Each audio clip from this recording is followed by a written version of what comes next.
Dans cette vidéo, on va parler de money management. Pour ceux qui ne me connaissent pas encore, ici, le sniper sur les marchés boursiers. Je parle de money management parce que, vous savez, je sais que je vais commencer à parler de psychologie encore. Les gens vont dire oui, mais lui, il ne parle que de psychologie. Mais pour parler de money management en trading, sortons un peu du trading déjà et rejoignons un peu la vie active, la vie normale. Avant de parler de money management, vous devez d'abord savoir comment vous gérez votre propre argent à la maison. Quand je dis à la maison, c'est que avant de faire le trading, vous avez fait un travail quelque part. Vous avez travaillé pour une entreprise, vous avez reçu un salaire. Comment avez-vous géré votre salaire? C'est ça le money management. Alors, je vois des gens qui vont venir là, oui, tracer, size calculator, utilise 1% de ton truc, il faut que tu places le stop loss là, c'est ça le money management. Les gars, il faut se réveiller, on est des humains. Il faut faire tourner un peu la tour de contrôle. Et donc, dans cette vidéo, je vais vous expliquer ce que c'est réellement le vrai money management. Si vous avez déjà eu à suivre des vidéos sur YouTube parlant de money management, vous allez comprendre dans cette vidéo que vous avez été mal programmé. Alors donc, pour le moment, je ne vais pas écrire, écoutez-moi juste. Le money management, c'est qui vous êtes face à l'argent. Il y a des gens, ils vont travailler pour une entreprise, toucher 1500 € par mois, mais quand on va dire le 20 du mois, déjà, il ne leur reste plus rien. Ils n'ont pas pu garder un peu à côté. En fait, si vous voulez, ils ne savent pas comment gérer leur argent. Ils n'ont pas pu développer un système pour pouvoir sécuriser leur argent. Donc honnêtement, quelqu'un qui n'arrive même pas à gérer son salaire, c'est-à-dire l'argent passe entre ses doigts là comme une passoire, vous pensez qu'il pourra s'en sortir ou il pourra piloter un money management en trading? Je fais exprès de sortir un peu du trading pour vous expliquer, pour commencer petit à petit à vous expliquer mon management. Donc, quand vous vous levez le matin, voici ce que vous devez mettre dans votre tête. Vous avez un sac rempli de munitions, donc qui représente votre capital. Ça fait 1. Maintenant, 2, vous devez choisir parmi ces munitions 2 balles ou 3 balles, ça dépend de votre goût au risque. Vous pouvez choisir par exemple 2 balles. Donc 2 balles, ça correspond au nombre de trades que vous allez prendre ce jour-là. Maintenant, ces 2 balles doivent avoir pour objectif la même cible.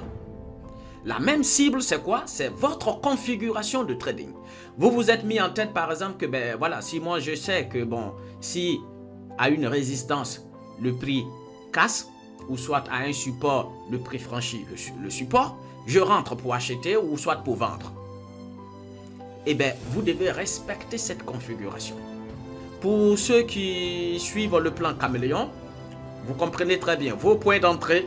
Dès que vous avez la maîtresse, vous vous mettez en tête qu'aujourd'hui, vous avez droit qu'à 2 balles. Donc, dès que vous avez la maîtresse, c'est feu. Vous le savez déjà, je le répète ici, c'est pas grave. Donc, c'est comme ça que vous devez fonctionner. Vous êtes dans un état d'esprit d'un chasseur. Un chasseur... Donc un sniper ne rate pas sa cible n'importe comment. Donc dès que vous avez votre configuration, vous rentrez avec une balle. Je ne vous ai pas dit, vous voyez la configuration, vous tirez 2, 3. Non. Dans ce cas, vous n'êtes pas en train de respecter votre money management. Donc vous devez comprendre ce que je suis en train de vous expliquer. Vous devez vous mettre en tête dans un premier temps que vous avez un sac de munitions. Vous avez plusieurs balles dedans, mais vous n'allez pas utiliser toutes les balles. Vous allez utiliser que 2. Donc, votre objectif de ce jour-là, c'est 2 balles que vous allez utiliser. Mais ces 2 balles vont être pour la même cible. Donc, je repars par exemple dans la forêt pour un chasseur. Un chasseur, si il doit fonctionner comme ce que je suis en train de vous expliquer, c'est que le chasseur va se lever le matin, il verra dans son sac plusieurs balles. Et il va se dire, aujourd'hui, je vais me servir que de 2 balles. Donc, il pourra même prendre que 2 balles et laisser le sac de munitions à la maison avant de rentrer dans la forêt. Il rentre dans la forêt, il se dit, ok, ces 2 balles correspondent à une même cible. Donc, la cible, c'est quoi? Je dois tirer que si je vois un ou si je vois une biche, par exemple, il va voir peut-être un faisan. Il ne va pas tirer sur le faisan parce que les 2 balles là sont faites pour une biche. Il va avancer encore, il va avoir peut-être un autre animal. Il ne va pas tirer parce que il s'est dit, il veut aujourd'hui les 2 balles, c'est pour une biche. Jusqu'à ce qu'il rencontre une biche. S'il n'a pas eu de biche, s'il n'a pas vu de biche ce jour-là, il rentrera à la maison avec les 2 balles. Voici comment vous devez fonctionner. Quand je parle de reprogrammation de l'unité centrale, c'est comme ça. Donc, c'est juste un petit truc pour que vous puissiez essayer. Pour les gens qui sont beaucoup sages, je pense qu'ils vont comprendre cette histoire ou l'exemple que je suis en train de prendre et ils vont l'adapter à leur money management. Vous voyez des gens, ils se lèvent le matin, ils allument leur station de trading, ils voient le marché qui est en train de bouger. Oh putain, le DAS 40 est en train de monter, j'achète. Non, tu vas te faire avoir par les algorithmes de trading. Est-ce que tu as une configuration? Est-ce que tu as une configuration qui marche? Si tu n'as pas une configuration qui te permet de rentrer à un endroit clé dans le marché, alors tu n'as pas encore appris le trading. Donc, vous sélectionnez 2 balles. Et ces 2 balles correspondent à une même cible. La cible correspond à la configuration que vous vous êtes mis en tête. C'est-à-dire que si le marché me présente telle configuration, eh bien, je rentre. Vous n'allez pas rentrer n'importe comment dans le marché. Voici comment vous allez pouvoir durer dans le monde du trading. Donc, pour revenir à ce que j'étais en train de dire, si vous voulez vous lancer dans un business comme le trading, on va vous demander par exemple d'utiliser, on va dire, d'autres vont dire 1%, 2%, 3%, 5% de votre capital pour investir. Donc, si vous investissez 5% de votre capital, ça va faire quoi? Donc, on va dire vous avez un capital de 2000 euros et on sait que 2000 euros, donc 5% de 2000 euros, ça va donner quoi? On va dire 100 euros. Avec 100 euros, quel actif vous pouvez acheter? Après, il y a des gens qui disent que sur Internet, il y a des sites où même avec 10 $, tu peux spéculer. Bon, honnêtement, je ne connais pas. Je n'ai jamais spéculé. Et puis déjà, tu ne viens pas en trading pour spéculer avec 10 $ ou 100 $. C'est pas possible. Pas que c'est pas possible parce que vous faites avec les moyens de bord. Mais vraiment, le trading, si vous n'avez pas ce qu'il faut, le minimum, n'essayez pas. Vaut mieux vous concentrer, travailler, avoir un peu d'argent de côté avant de vous lancer dans une activité comme le trading. Mais venir tenter sa chance avec 10 $ et tout ça, vous êtes en train de jouer avec des boîtes. Donc, vous comprenez bien qu'avec 2000 euros, 5% de 2000 euros, on est à 100 euros. Donc, avec 100 euros, ça veut dire qu'on doit investir 100 euros. Après, sur IG ou je sais pas, sur d'autres plateformes, tu pourras acheter peut-être de temps en temps un contrat de l'or, donc un mini-contrat, micro-contrat, mais vraiment petit, parce qu'il va faire quoi, 90 ou 99 et quelques euros, et commencer à spéculer petit à petit. Donc, sans ça, vous ne pouvez même pas vous aventurer sur le Forex ou prendre un autre truc, parce que si vous allez et que le contrat coûte, par exemple, 300 euros, eh bien, vous ne respectez pas vos 5% de votre money management. Donc, qu'est-ce que ça sous-entend? Comprenez par là que dans un premier temps, quand tu vas commencer avec 2000 euros, tu es obligé de ne pas respecter le money management de manière stricte. Enfin, le money management qu'on nous présente sur Internet. Même si on vous dit 15% ou on va dire 10% de 2000 euros, on va être à quoi? Laissez-moi calculer rapidement parce que le sniper n'est pas très fort en mathématiques. Voilà, donc 15% de 2000 euros, on va voir qu'on est à 300 euros. Donc avec 300 euros, tu pourras te prendre, je sais pas, un petit contrat sur le Forex et tout ça. Donc déjà, c'est pas mal. Mais vous voyez, vous êtes à 15% de votre capital, ce qui n'est pas trop recommandé. Là, on est dans ce qui est l'utilisation du capital. Donc, comme je vous ai dit, il faut comprendre que le money management va commencer d'abord par votre gestion de portefeuille. Votre propre portefeuille à la maison. Comment le gérez-vous? Est-ce que vous faites attention? Est-ce que vous achetez tout ce que vous voyez sur Internet? Parce que c'est ça, il y a des gens, ils vont aller sur Amazon, dès qu'ils voient un truc, hop, acheter. Hop, panier. Vous regardez dans le panier d'Amazon, là, sur le site, le panier, il est plein alors qu'ils n'ont pas suffisamment d'argent sur leur compte. Donc, c'est la même chose. Vous allez répéter les mêmes erreurs de votre vie quotidienne dans le monde du trading.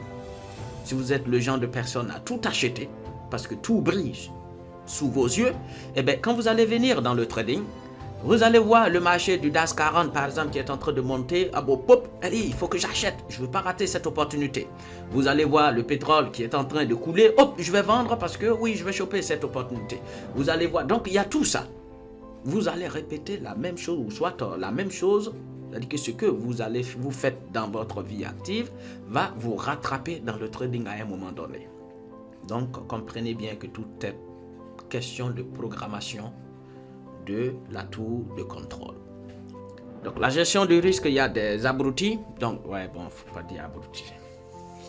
Il y a des gens qui vont vous dire il faut utiliser Size Calculator, il faut faire ça, il faut faire ceci, tu mets ton capital dedans, tu tapes, ça te donne le risque que tu dois, en fait la somme que tu dois risquer.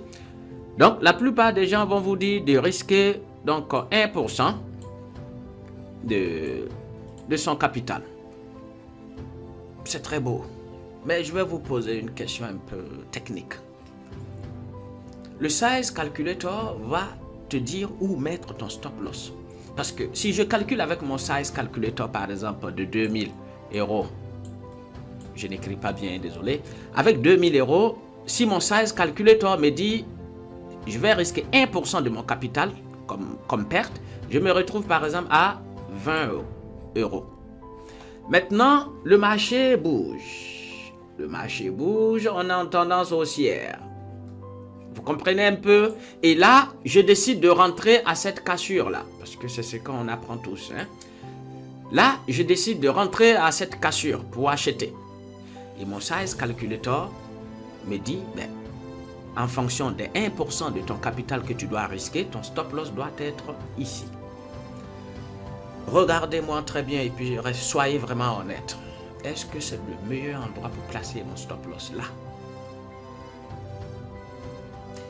Non.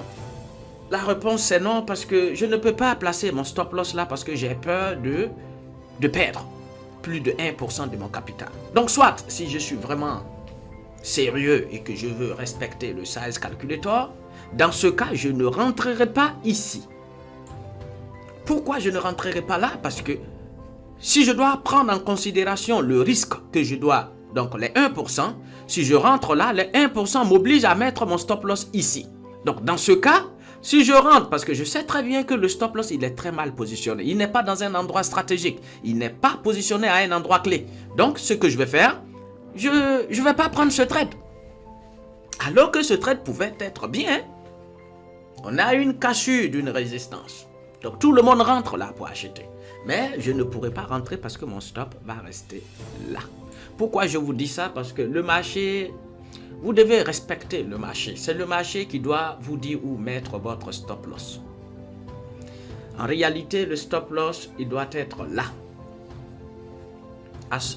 Juste en bas de ce support. Si vous mettez le stop loss là, le marché pourra venir vous faire ça, vous sortir et repartir. Dans ce cas, vous allez vous décourager et vouloir encore rentrer à l'autre cassure, mettre votre stop loss là. Non, il faut faire très attention à l'emplacement du stop loss. Donc, soit c'est le Size Calculator qui trade pour vous, ou soit c'est vous qui allez trader avec votre cerveau. Donc, comme je vous l'ai dit, si vous rentrez ici, que vous mettez votre stop loss ici, peut-être que vous serez quoi à moins 2% de votre capital du coup. Mais c'est pas grave parce que vous avez bien sécurisé la probabilité pour que votre stop loss soit sauté est très faible parce que simplement vous êtes à un endroit stratégique de l'évolution du prix. Pareil, si le prix est en train de chuter, ça va être la même chose. Si vous décidez de vendre, il faut mettre son stop loss à un endroit clé. Donc on va prendre un exemple sur le JBP contre le yen japonais ici. On a le marché qui est monté. Il est monté et arrivé à ce niveau, hop, on voit que le marché a formé une résistance là. Et on constate une grosse respiration. Et à ce niveau-là, par exemple, on va dire, vous avez vu après ces deux bougies là, vous avez décidé de rentrer quelque part ici comme vendeur. Donc le marché commence à descendre, mais à partir d'ici, parce qu'on est en 30 minutes, votre 1% de risque, quand vous le calculez par exemple en fonction du capital ou soit du lot que vous avez utilisé, vous verrez que les 1% sont situés quelque part là. Je vais vous tracer, hop. Vous voyez que en fait, vous devez vous protéger à ce niveau. Mais regardez, le prix évolue, il évolue, et hop, ici on a un mouvement très violent qui vient vous sortir, et hop, le marché est reparti dans votre sens. Mais vous n'êtes plus dans ce bus ou dans ce train parce que vous êtes déjà sorti, à moins que vous soyez très euphorique et vouloir rattraper votre perte et re-rentrer encore dans ce trade, ce que je ne conseille pas. Mais vous voyez que le fait de mettre son stop loss à un endroit qui a été recommandé par votre size calculator, vous avez été sauté et le prix est parti dans votre sens. Maintenant, dans une telle configuration, le marché t'oblige à mettre ton stop loss à un endroit. Et cet endroit clé, c'est ici. Là. Voici où tu dois mettre ton stop loss. Selon les configurations ou soit selon la configuration du marché, voici où tu dois mettre ton stop loss. Mais pas ici. Sinon, le marché te sort. Donc, dans un premier temps, doit-on se fier au mouvement du marché et mettre notre stop loss à des endroits clés du marché, ou doit-on faire confiance à un fantôme de size calculator et qui va nous obliger du coup à mettre notre stop loss à un endroit où le risque de voir notre stop loss sauter est très élevé? Dans la formation gratuite que j'ai publiée, j'ai bien expliqué dedans comme quoi pour réussir en trading, vous allez devoir faire attention sur ces points-là. Votre point d'entrée, l'emplacement de votre stop loss, votre timing d'entrée. Ça, ces 3 points-là sont très très importants. Trader comme si vous étiez en train de piloter une entreprise. Trader avec intelligence. Donc, le money management, vous verrez qu'il est associé avec la psychologie. Des gens vont tracer 2-3 trucs sur internet et vous allez vous dire, ça va, j'ai compris.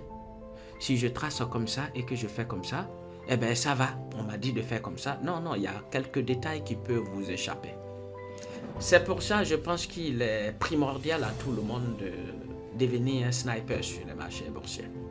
En tout cas, je suis très ravi à chaque fois quand les gens viennent acheter la formation, ils me disent on a acheté la formation de tel formateur. Ils me disent mais sniper, c'est pas possible, ta formation en fait le plan caméléon nous dit où rentrer exactement, alors que les autres formations qu'on a suivies, en plus on les a achetées cher, il te dit pas exactement où rentrer et à quel moment rentrer. Donc au moins toi tu nous dis où rentrer. Oui les gars, si ton point d'entrée n'est pas bien stratégique, si ton point d'entrée n'est pas bien précis, s'il n'est pas calculé et que tu rentres mal dans le marché, tu verras ton stop loss sauter et tu vas être surpris. Donc c'est le marché qui est le maître. Laissez le marché vous dire quoi faire sur le marché. Au lieu de vous fier à des trucs size calculator, vous embêtez avec plein de calculs là. C'est pour ça il y a des gens, quand tu leur parles de trading, ils te disent oui mais moi je suis pas fort en mathématiques, je peux pas calculer. Non. Le trading n'a rien à voir avec les mathématiques. Tous ceux qui vont commencer à mettre des trucs pour dire oui tu prends la règle, tu traces là, s'il vous plaît fuyez-les. Ils sont en train de vous bourrer le cerveau avec plein de trucs inutiles. Si vous avez bien remarqué, le sniper n'aime pas trop rester sur des trucs techniques comme ça. Parce que pour moi, le trading n'est pas technique. Il est psychologique. C'est pas le fait de tracer, d'analyser, de faire des trucs comme ça. Non. Ça représente quoi? 20% du trading. Pourquoi pas choper les 80% qui feront de vous de bons traders? Donc si vous avez bien remarqué, le sniper, je ne suis pas trop motivé quand on doit parler de trucs techniques comme ça. Oui, ça se calcule. Mais je vois trop de trucs, trop de conneries qui circulent sur Internet. Donc de temps en temps, je suis obligé d'intervenir. Voilà, sinon, moi je suis motivé quand on parle de psychologie du trading. Donc désolé si je suis un peu mou dans cette vidéo. Donc si vous avez apprécié cette vidéo, n'hésitez pas à laisser un commentaire. Et surtout, si vous avez un sujet que vous voulez que j'aborde dans la prochaine vidéo, mettez un commentaire. D'ici là, prenez soin de vous. Ici, le sniper sur les marchés boursiers. Je vous dis à bientôt pour la prochaine vidéo. Ciao, ciao.